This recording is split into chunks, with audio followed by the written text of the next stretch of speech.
are the kind of conversations that are taking place at kind of Foreign Office and cabinet level?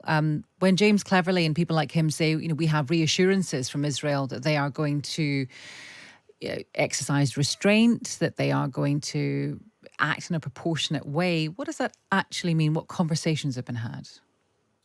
Well, they will all be having exactly those conversations they're describing, where many countries, including the UK, will be talking to Israeli ministers and saying, we are behind you, we support your right to defend yourself, we realize you have to mount an operation in Gaza.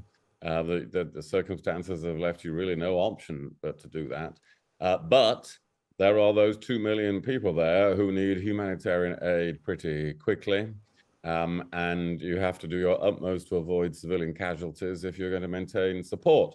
And the Israelis will be saying, yes, we're conscious of that. I mean, I don't think there's any, there's no great secret to it, I don't think. There may be more secrets to it in the discussions the United States has with Israel. And by the way, it's very good that President Biden is going, that the United States is all over this.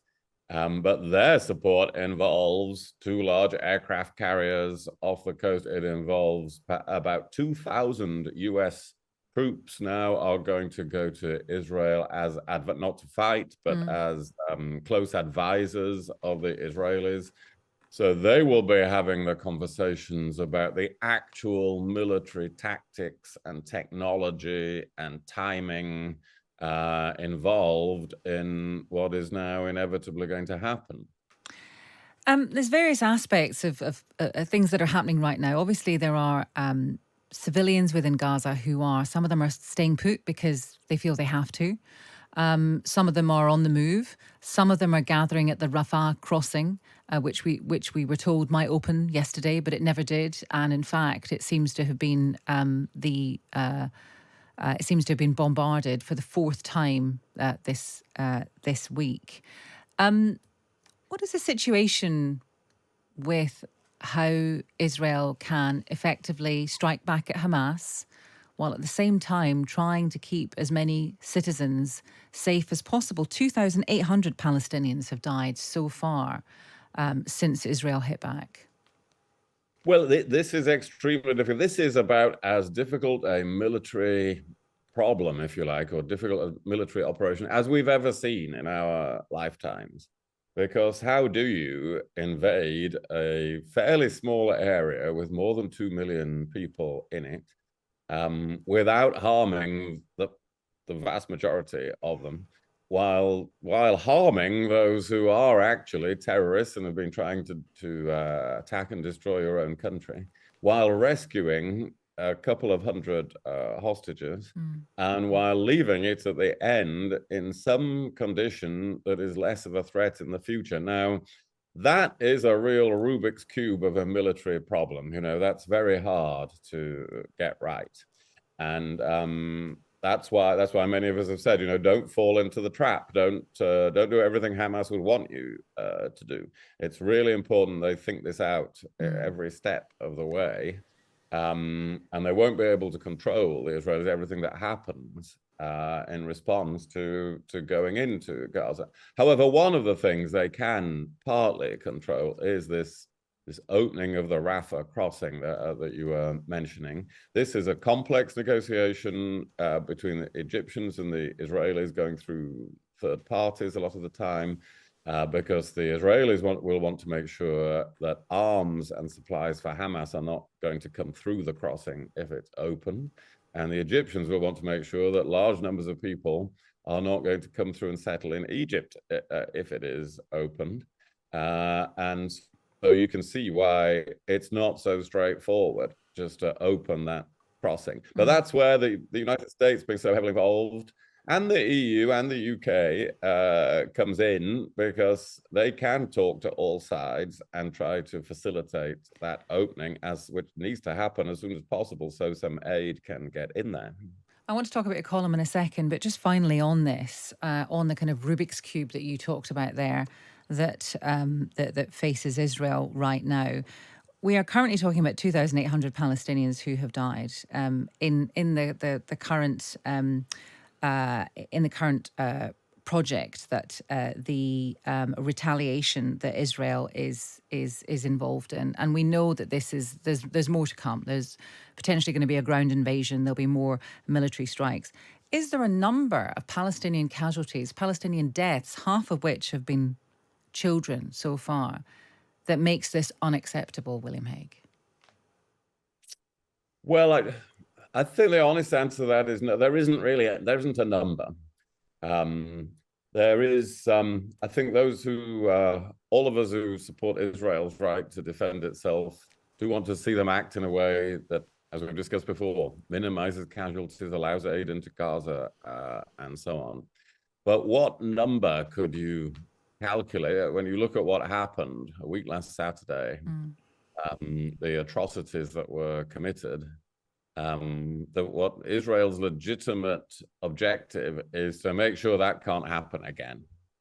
And so you can't really say, well, you can't really trade numbers about it. It's the situation that they end up producing, and whether that is making sure it doesn't happen again, that is the real test. Rather than being able to calculate a number and say, well, under that many thousand is acceptable and over that many thousand is unacceptable. I don't think that's how we're going to be able to judge it. And does it cause a wider war triggered? I mean, this is one of the big concerns at the moment, of course.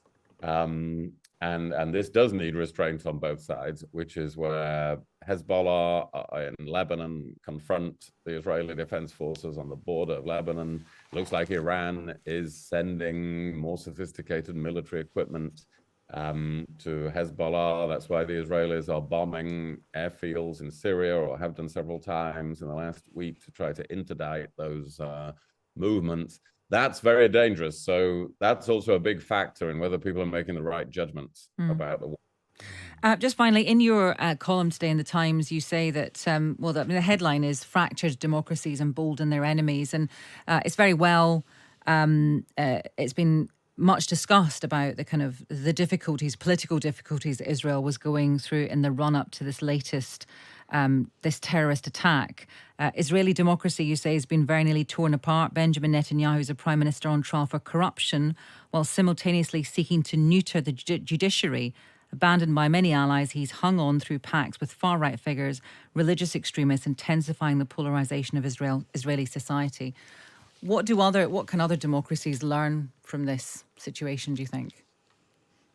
Well, I'm really arguing there that while Israel, of course, is in a particular situation in the world, this phenomenon of leaders who want to hang on forever and bend the rules to suit them, and have coalitions of very strange people to support them and exacerbate cultural divisions in their society. You know, you immediately think of Donald Trump, and who don't want to obey the normal rules of democracy, who want to twist things more and more their way in a winner-take-all way that is deeply divisive.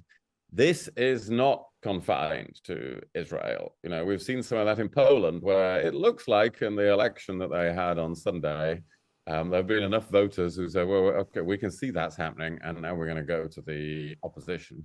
But America will really be in the balance next year, and this can easily happen in other democracies.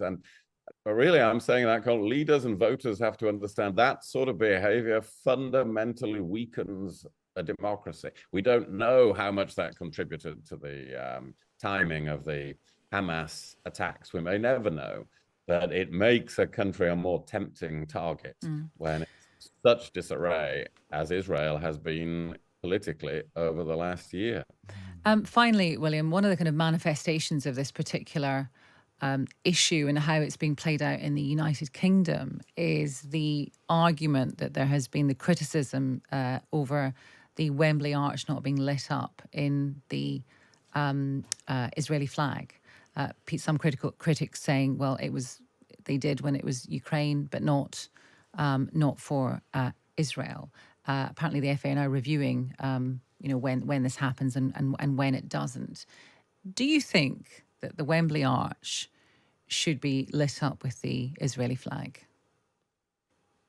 Well, I would put up an Israeli flag in these circumstances. But But of course, it's very hard to, if we're all going to decide where everybody should put a flag in all circumstances, well, obviously it becomes impossible and leads to many disagreements. So they have to decide themselves what to do that.